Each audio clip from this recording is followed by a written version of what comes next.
I think, overreacted. Um, I've been a little more dramatic. Picture this: a child born into a ragged farmhouse in Madras, Oregon, his every breath shadowed by dreams of spiritual rivers and Beatles hymns, only to find himself trapped, at age 3, in a desert compound ruled by a self-proclaimed prophet. His name was River Jude Bottom, chosen to embody artistic meaning and divine flow, yet the current that carried him would drag him into a nightmare no child should endure. By the time he fled the so-called Children of God cult with his parents, he'd already suffered betrayal so deep he blocked them out, only to confess years later that he'd lost his innocence at 4. The scars of those early years would both haunt and fuel his meteoric rise, leaving an ache behind every dazzling performance.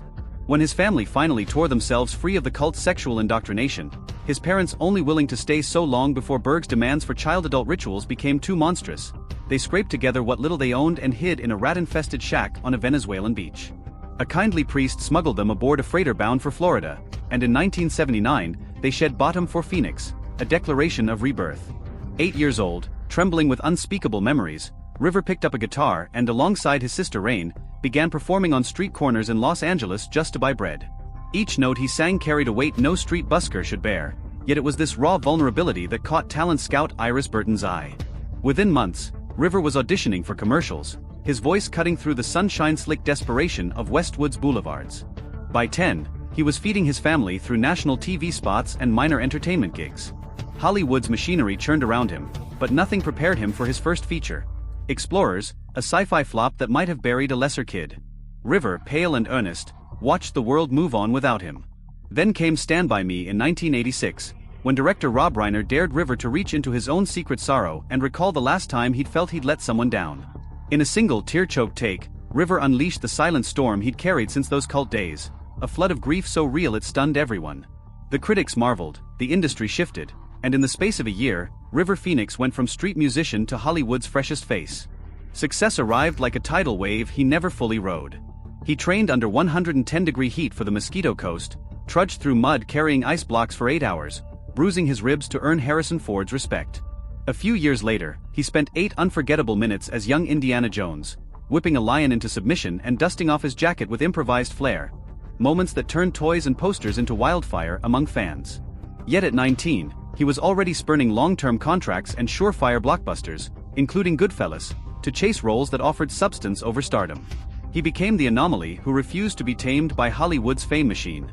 River's convictions ran deep. He was vegan before it was chic, an outspoken activist who bristled at superficial adulation. Teen heartthrob magazines plastered his face on millions of posters, yet he'd discard fan letters unopened. When press crews chased him out of hotels for Last Crusade, he checked in under an assumed name. Every rebellion against celebrity was an act of self-preservation, but also of principle. He wanted audiences to see more than cheekbones and curly hair.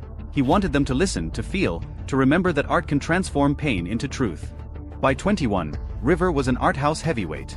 In My Own Private Idaho, he portrayed a narcoleptic hustler quoting Shakespeare one moment and slipping into narcosis the next. At Venice, he accepted the Volpe Cup in plain jeans and a quiet voice, chastising the press for treating awards like trophies rather than milestones. He spoke of empathy, not labels, rebuking anyone who tried to pigeonhole his sexuality or dilute his craft. Critics hailed his chemistry with co-star Keanu Reeves as a watershed in queer cinema, and LGBTQ audiences found in Mike Waters a new kind of antihero, tender, flawed, courageous. River didn't simply play roles, he inhabited them, blurring the lines between actor and man, always chasing emotional honesty. Behind the scenes of his final project, Dark Blood, echoes of childhood terror stirred again. Filming in the desolate Utah towns, he kept nights full of pacing and rehearsals of doomsday lines. His diet, coffee, carrot juice, and guarana powder at near-toxic levels, fueled bursts of creativity alongside crushing lows. Moods swung from bursts of lyricism, he co-wrote songs and insisted on live takes, to tearful rants about feeding his family in the streets at 7. It was as if his body rebelled against the ghosts he refused to leave behind. 4 indoor scenes and a single explosive finale remained when production came to a sudden halt on Halloween of 1993. That night, River had planned a quiet dinner with Samantha Mathis and a drop-off for his siblings. But Johnny Depp's band at the Viper Room beckoned. The club, dripping with celebrity and neon promise, felt ominous the moment River and Samantha walked in. Within minutes, a stranger appeared with a paper cup, no one recognized him, and handed it to River. Inside lay a lethal oral speedball, heroin, cocaine, Valium. Unlike an injection or a crushed line, this cocktail passed straight to his stomach, bypassing any telltale needle mark or powder burn in his nose. The poison pooled in a dark liquid, dissolving slowly even as it wreaked havoc on his heart. Paramedics would later find 1.96 milligrams per liter of morphine and 1.19 milligrams per liter of cocaine in his bloodstream, 8 and 5 times the lethal dose for a single drug, yet most of the mixture remained undissolved in his stomach. Forensics experts called it one of the rarest overdose methods on record. River collapsed on the sidewalk at 1:03 a.m. He struggled to speak, staggered for air, then slipped away.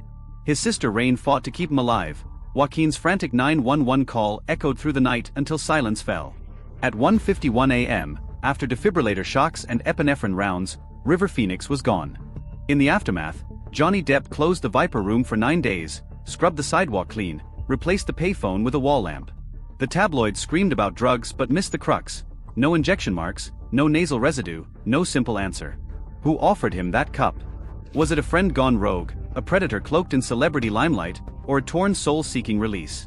Detectives scoured similar cases, found none like it, and closed the investigation, leaving River's last minutes a forensic riddle.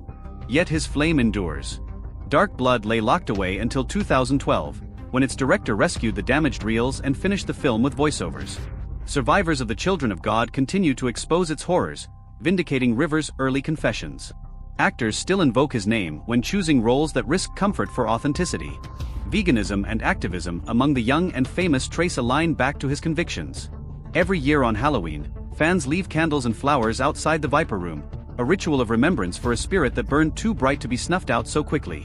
River Phoenix's story is not merely of a brilliant actor felled by poison, it is the portrait of a boy who stared evil in the face, transformed that trauma into art, and refused to let Hollywood remake him.